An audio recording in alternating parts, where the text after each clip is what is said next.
So this woman wants to unalive her somewhat famous husband so that she can be with someone much worse. Now, the woman's name is Victoria, and she's around 30 years old, and she's living in Nevada. And one day, she meets someone kind of famous. This guy, Aaron. And Aaron's around 45, and he's one of the hosts of this TV show, Ghost Adventures, where they go around to different haunted places looking for paranormal activity. And so Victoria meets Aaron, and she thinks he's kind of fine. And soon enough, they start dating and they fall in love, and eventually they get married. And they have their wedding at the Haunted Mansion in Disneyland because, ghosts. But anyway, things are going great for them. They're in love, Aaron is on a successful TV show, and it doesn't seem like anything could screw this up.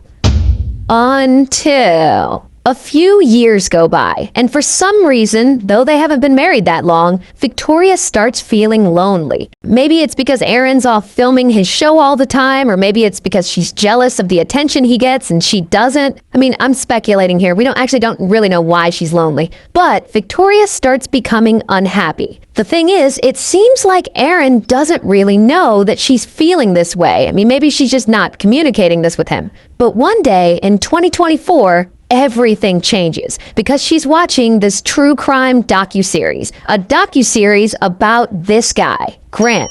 Grant is 35 and he's actually in prison right now. Why is Grant in prison? Well, if you remember, about a month back, we actually covered Grant's story. And if you don't remember him, let me remind you of what he did. One day in 2019, he comes across a cam girl site and he starts watching this cam girl. Her name's Sylvie. And Grant thinks Sylvie is fine and he starts donating money to her. And over time, he becomes obsessed with her and he starts stealing money from his family members to donate to her. In fact, little by little, he steals over $200,000 from his family and he just donates it all to Sylvie. And his family becomes desperate to get him to stop talking to her, so they end up taking his phone away. And in retaliation for taking his phone away, he gets a pew-pew and he unalives his mom, his dad, and his brother.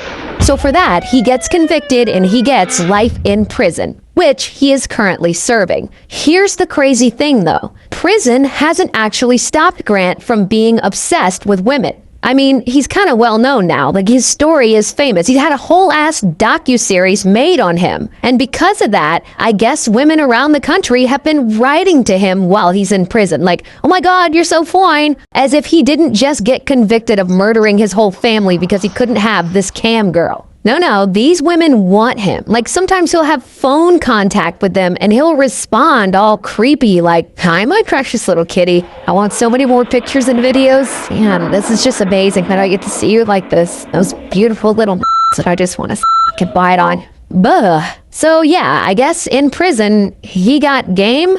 Anyway, so back to Victoria. So in 2024, she watches this whole documentary about how Grant went crazy over a cam girl and unalived his whole family. And for reasons I'll never understand, she's like, oh, he seems like a nice guy. I really want to get to know him. And that is when apparently Victoria writes to Grant. And I assume he writes back. And soon they hit it off and they're communicating back and forth. And at some point, while in prison, Grant low-key gets a contraband phone, which is a cell phone that he would keep hidden because prisoners are not supposed to have cell phones. So he gets this phone and he and Victoria start texting one another. And I guess over time, they really start liking each other and they fall in love.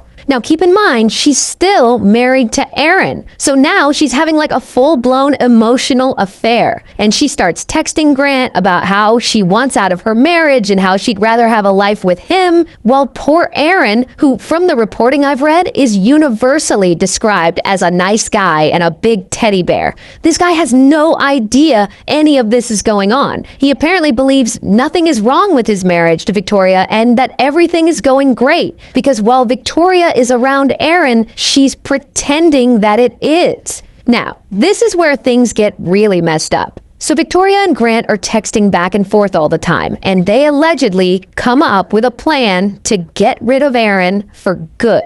They decide to hire a hitman to take Aaron out. And so Grant is apparently all excited and he gets right to work on this plan. And he uses his contraband phone to contact someone he knows on the outside. I guess he just like texts this guy and he's like, hey, want to murder someone? And this person is like, hi. And through text, Victoria agrees to pay this hitman $11,515, which is a very specific amount. But anyway, boom, they have officially set this plan in motion.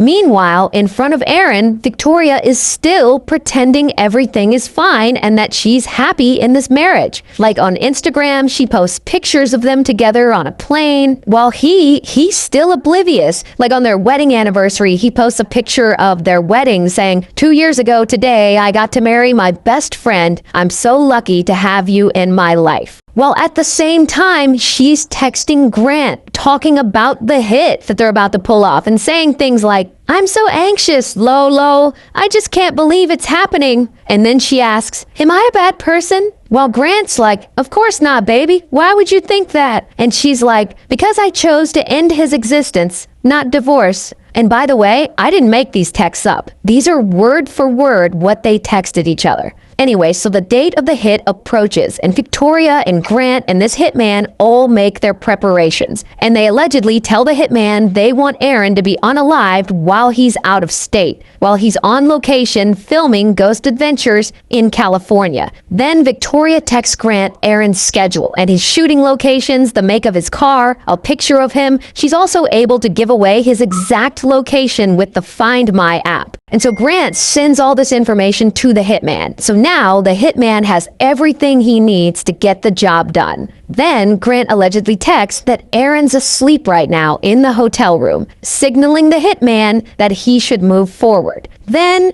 Grant waits, and he waits, and he waits. And he's not sure if hitman did the job or not. So he texts him, can I get an update? Was it done?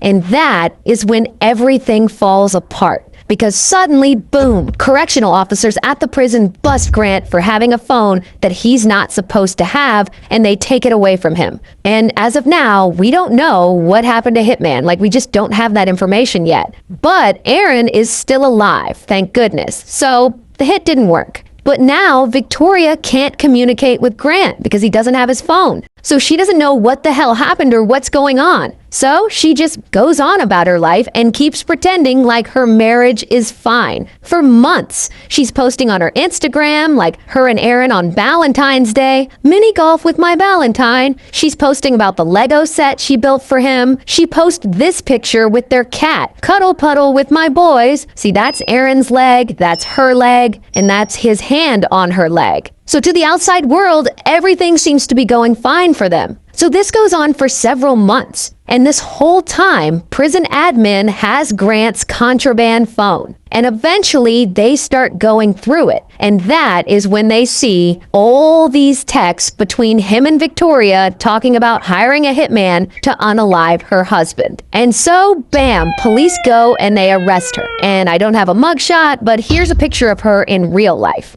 Also, just reminding you that she hasn't been convicted of any of this, so all of this is technically alleged. Meanwhile, we're all glad that Aaron is okay, and I've read that since then, he has filed for divorce. So, good for him. Please like, comment, share, and subscribe to this channel for more stories like this. Thanks for watching.